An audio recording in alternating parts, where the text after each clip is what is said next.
You look like a monster." My colleague Mia suffered severe facial injuries in a traffic accident.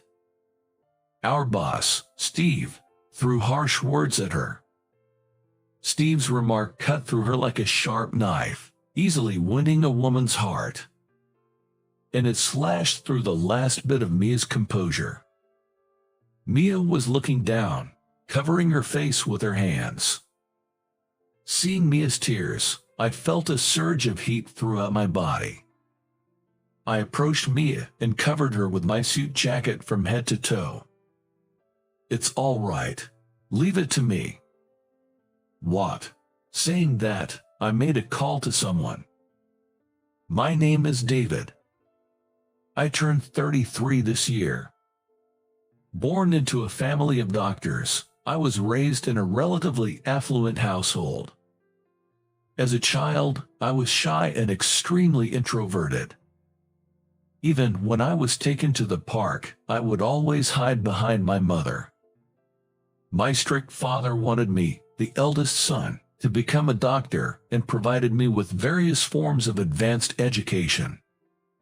However, none of them sparked my interest, and I failed to achieve the desired results. On the other hand, my brother, 3 years younger than me, was a prodigy like our father, and kept delivering impressive results. Soon, my father's expectations shifted to my brother, allowing me to lead a more liberated life.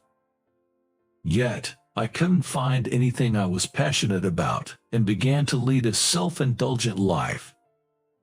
Seeing my brother diligently studying to become a doctor made me feel a vague sense of frustration. As my father's attention focused more on my brother, I became increasingly cynical.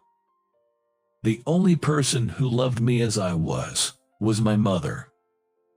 "You just need to do your best in your own way. Don't worry about it. There are many fun things ahead. No need to rush. Everything will work out." My mother was optimistic and always managed to laugh off my troubles with "it'll be all right." Strangely, whenever my mother said it's okay, I felt like things would indeed be okay. Thanks to her, I was able to lead a vibrant and lively life every day. After graduating high school, I attended a local university. I never felt dissatisfied about not being expected to excel, nor did I have a strong desire to strive for anything.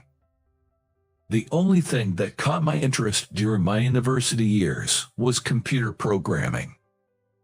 Even as an adult, I preferred staying indoors, spending most of my time programming in my room.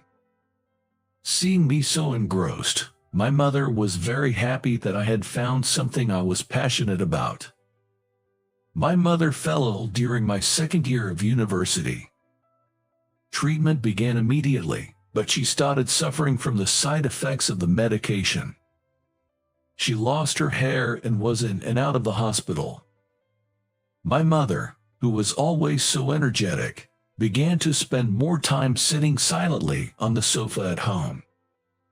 She was someone who rarely showed weakness, but just before she passed away, I heard her express her vulnerability for the first time. Why me? I wanted to live longer." She repeated this like a delirium. She had become thin, her cheeks hollowed, and her complexion was poor. She looked so different from the mother I knew that I found myself wanting to look away. About a year into her battle with illness, my mother passed away and went to heaven. She spent her last days in tears, enduring a sad and painful time. The sight of my mother's suffering left a deep trauma in me. Several years later, having overcome the loss of my mother, I joined an IT company as a system engineer and continue to work as usual. "Good morning." Still slouching, I see. "Come on, stand up straight and face forward." Yeah, good morning." The one who greeted me energetically this morning was my colleague, Mia. She has been a colleague since the beginning of my career, and we are the same age. I'm not good with women, and she was the only woman I could talk to easily. I still remember the day I first met her. I'm Mia, assigned to this department starting today. Nice to meet you. I'm David. Nice to meet you too. David, nice to meet you. Just call me Mia. Yes. I was quite surprised by Mia's high communication skills. Mia is a rare female system engineer in this industry. Moreover, her skills are exceptional. It's rare for women to thrive in this industry. But she is skilled and more proactive than anyone else. And she is unbeatable, being both capable and beautiful. Although she can be a bit meddlesome, Mia's endless cheerfulness has always been a great help. Her attitude towards work is also very serious and sincere. I would never say it to her face, but she was someone I respected. Hey, listen, I heard Steve is going to be assigned here. I did hear that someone from outside was coming, and it turns out to be Max's son. Mia said this, making a face of disgust. And for good reason. Our executive vice president Max's son, Steve, was notorious for bad rumors. He is 3 years younger than us, and after graduating from college, he had been with our company briefly. However, upon joining, Steve, wielding his father Max's power, caused nothing but trouble. The climax was a major fallout with the department head at the time, which even led to physical altercation. He then disappeared from the company, being sent to an overseas branch in a way that seemed like vanishing into thin air. He was always surrounded by bad rumors. No one would be happy to welcome him. With a heavy heart, we headed to the morning assembly. Then, Max, who rarely visits, came to our department with a young man in tow. Striding confidently behind Max was his son, Steve. From now on, I will entrust my son with the head of this department. He is the talent that will carry the company's future. Learn as much as you can from him. At Max's words, we exchanged glances. Looking around at everyone in the department, their expressions were indescribable. After Max finished speaking, Steve introduced himself in front of us. With me here, this company will grow even larger. Believe in me and do your best. This self-introduction turned out to be a huge blunder, plummeting Steve's reputation within the sales department. This man was either extremely confident in himself or shamelessly thick-faced. Regardless of the situation, he never lost his superior attitude. It was terrible when he insisted on accompanying me to a meeting. Can't you handle something as simple as this on your own? In the middle of our meeting, he interjected with a condescending attitude. This led to the client getting infuriated and the contract breaking down. My credibility, built over years with that client, crumbled in an instant. What have you done? That client was a valuable one who had been using our system for many years. Even when confronted, Steve was nonchalant, showing no sign of taking any responsibility. Just because they've been a long-term partner doesn't mean anything if they're not bringing in money. Profit is what matters. This is why I hate incompetence. Steve insisted he was right and shifted the blame, leaving me almost speechless. Don't joke around. I've worked hard to gain that client's trust. It was your remark that wasted all our efforts. What, are you going to stand up to me? You know I can easily fire you, right? I clenched my teeth hard. The frustration of not seeing my years of effort pay off was immeasurable. Having lost my mother, achieving results at work had become my sole purpose in life. This added to my frustration. I couldn't possibly work with such an irresponsible person. Despite being the boss, he had ruined a crucial client relationship, and I never wanted to deal with him again. But Steve's tyranny didn't stop there. Although unfamiliar with complex documents and administrative procedures, he wouldn't ask us for help due to his pride, even though he should have. When he delivered documents containing critical personal information of a client to the wrong company, it nearly led to a disaster. We apologized to the other party and managed to avert a crisis, but it could have easily threatened the company's existence. It's your fault, my subordinates, for not being attentive enough. I just did what I was told.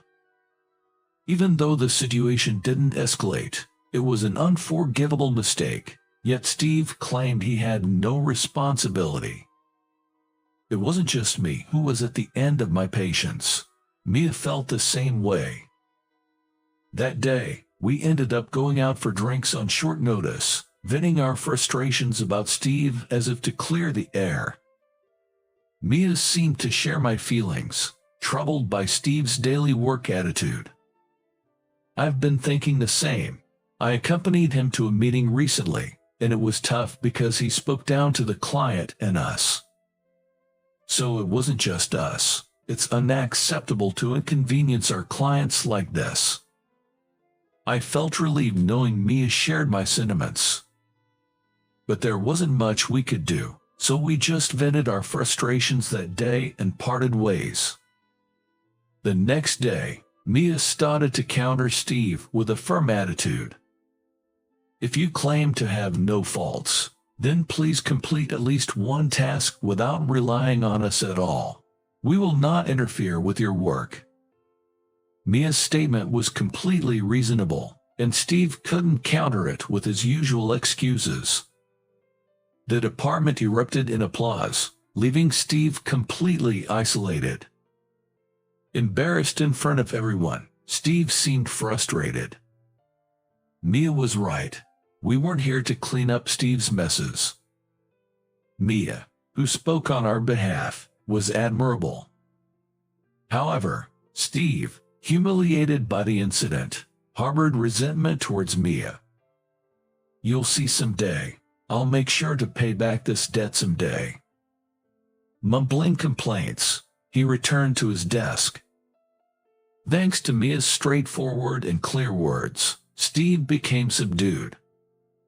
This allowed us to carry out our daily tasks without issues. Other employees were grateful to Mia, and John, the manager who suffered the most, was so happy he cried. I, too, was relieved to see Steve quiet down. Just when I thought peace had returned, something happened. Mia, who had accompanied Steve on a sales visit that day, unfortunately got involved in an accident. It was a major accident involving several cars, and Mia was rushed to the hospital and admitted. Steve was unharmed and bragged about it the next day at work. I was fine. If Mia had driven better, we wouldn't have had the accident. They should be more competent before acting so high and mighty. I couldn't help but retort to Steve's spiteful comments. Isn't that an inappropriate thing to say? Weren't you concerned, being at the scene together? Please don't say anything that would sadden Mia when she returns. Though I counted Steve's bad-mouthing Mia, he just smirked creepily.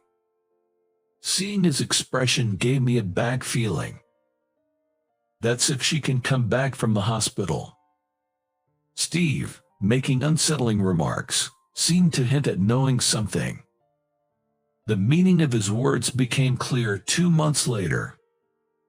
When Mia returned to work after being discharged, it was a terrible sight. Mia, it's a burn. It's not pleasant to look at, right? I'm sorry. Saying that, Mia looked down and went to her desk. Normally, she would greet me with a big smile and a pat on the back. I felt a bit of loneliness as Mia went to her desk without making eye contact with me, unlike her usual self. Mia, who had come to work, had half of her face still not healed and covered in bandages. This small visible part of her skin seemed severely damaged, far different from her previously clean and smooth complexion.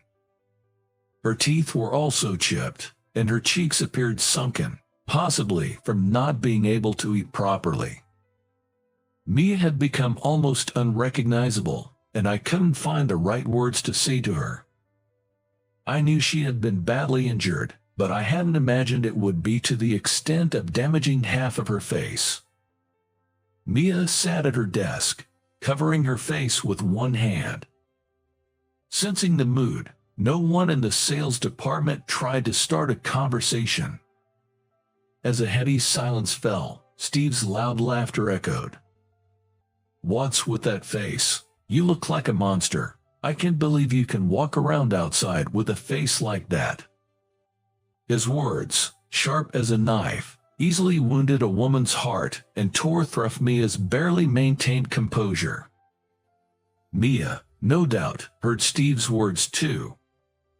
She looked down, covering her face with her hands. But I didn't miss the slight trembling of her shoulders. Tears, I presumed, began to fall from her hands covering her face. Having worked with her for nearly a decade, it was the first time I saw her cry. She was always the one who brightened up those around her with her smile. Seeing Mia's tears, I felt a surge of heat throughout my body. I approached Mia and covered her with my suit jacket from head to toe. "It's all right. Leave it to me." "What?" Saying that, I embraced her shoulder and led her into a meeting room. "Why did this happen? Why?" Mia, reaching her breaking point, began to cry uncontrollably. She looked at me, her face tear-stained and sweaty. At that moment, I was reminded of my late mother. My mother, too, had a terrible appearance before she passed away, crying over her fate. Back then, I didn't know what to do and could only stay by her side. I had had enough of losing the smiles of those I cared about. "Mia, trust me. I will definitely help you." I said that and offered my hand to Mia. Although hesitant, when Mia took my hand, I thought to myself that I couldn't let her suffer the same fate as my mother. I firmly gripped her hand back and assured her, "I'll take care of it. I want to see you smile again." As I said this, Mia looked surprised and her tears stopped. I patted her back gently, just as she had always encouraged me. "It's okay. I'm here for you. I might not be much, but I'm here." "No, I'm really grateful. Thank you." After reassuring Mia, I immediately went to another room and called a certain person. My brother, a renowned surgeon, is someone I deeply respect. It had been a while since I last called him, so I felt a bit tense. "Hi David, what's up? It's rare for you to call. Is something wrong?" I heard a familiar voice from the other end of the line. I was worried he might not answer because it was morning, but thankfully, he did. I explained Mia's injuries to my brother and asked if there was anything he could do. He agreed to introduce me to his most reliable contact. "I'd like to see it myself. Can you come here after work?" Relieved by my brother's words, I agreed. After work, I took Mia to my brother's clinic. Can it really be fixed? The doctor who treated my injuries said it would be difficult to restore my face to how it was before, and that famous doctors have long waiting lists. If it comes into my brother or father's hands, they can heal Mia's injuries. The famous doctor she mentioned must be either my father or brother. They are among the top surgeons. I've heard them talk about a patient who had suffered burns to their face before. Mia and I entered the clinic where my father and brother were. "It's been a while. You never show your face around here." My father greeted me. Then, my brother examined Mia's facial injuries in the consultation room. He nodded as he responded, "Yes, there's no abnormality in the bones and no muscle loss. Dad said it should be manageable. You'll need to be hospitalized for a while. Next, we'll proceed with the surgery." Hearing these words, Mia, who had been downcast, brightened up, looking revitalized. After deciding on the surgery, Mia showed me a smile in the taxi on the way back. "I've been so worried that I might have to live with this face for the rest of my life. But thanks to you, David, I feel like I can go back to how I was before, and that makes me really happy. Thank you." Seeing Mia's spirits lifted, I felt relieved. But in truth, it was all thanks to my father and brother. Once my face is back to normal, I'll get back at Steve. I'll never forgive him. Suddenly, Mia became angry. I thought her anger was because of Steve's taunting words that had deeply hurt her, but it seemed there was more to it. It wasn't just what he said that time. I'm angry about Steve's drunk driving. I'm sure he had been drinking. His driving was erratic, and that's why I tried to take over. Mia, unable to contain her anger, started talking about what happened during the accident. Mia, who didn't trust Steve at the time, accompanied him on a sales visit. Steve was driving, with Mia as a navigator in the passenger seat. However, she noticed the smell of alcohol on Steve right after they set off. Mia offered to take over due to his reckless driving, but haughty Steve refused to give up the driver's seat, leading to the accident. I'm sure he was drunk. Sometimes, I even smell alcohol on him at work. Steve commutes by car to work. If that's true, it could be a serious issue. I decided to confront Steve about it immediately. The next day, I asked him again about the accident. Mia was supposed to have surgery but decided to take more time off work for illness. Steve seemed overly pleased by Mia's absence, appearing in high spirits from the morning. I was just a passenger in Mia's car. Her driving was so rough. We collided with a car that suddenly came into our lane. Well, considering her usual behavior, it's probably her fault. As I suspected, Steve was lying. According to Mia, Steve was the one driving. Yet, Steve insisted that Mia was driving, which felt off to me. I headed straight to a room in the company. It was the surveillance room. Usually unmanned, this room records footage from security cameras located throughout the office. After work, I went there, completed the necessary procedures, and started searching through the surveillance footage. I found irrefutable evidence. My actions from then on were swift. I moved in secrecy, visiting Mia in her hospital room without telling anyone. Mia was recovering well, and while she might not return entirely to her previous state, she looked much better. For the first time, I felt grateful to have such a capable brother. When everything was in place, I came up with a plan to trap Steve. The next day, as Steve was about to leave as usual, the moment he started the car, police officers emerged from the shadows, surrounding his car. Steve, surprised by the sudden appearance of the officers, seemed flustered. As the officers slowly surrounded the car, Steve rolled down the window to inquire about the situation. One of the officers responded, "I'm sorry to bother you, but it's Traffic Safety Week, and we're conducting alcohol checks just to be safe. Would you mind cooperating?" Hearing this, Steve's face instantly turned pale.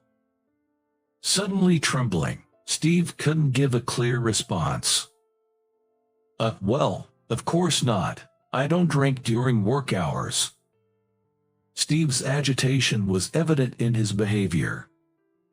The officer pressed further. We've had reports of employees drinking during work hours, which is why we're carrying out these surprise checks. Well, I did have a few drinks last night, so it's possible there's still some alcohol in my system. You had a drink. You know that if alcohol is detected, it constitutes drunk driving, right? We appreciate your cooperation. The suspicious officer kept questioning Steve, which led to a discovery when they followed him home. Steve had already been involved in a hit-and-run incident. Evidence at the scene, including tire marks, confirmed that Steve was the culprit. It was also revealed that Steve suffered from alcoholism.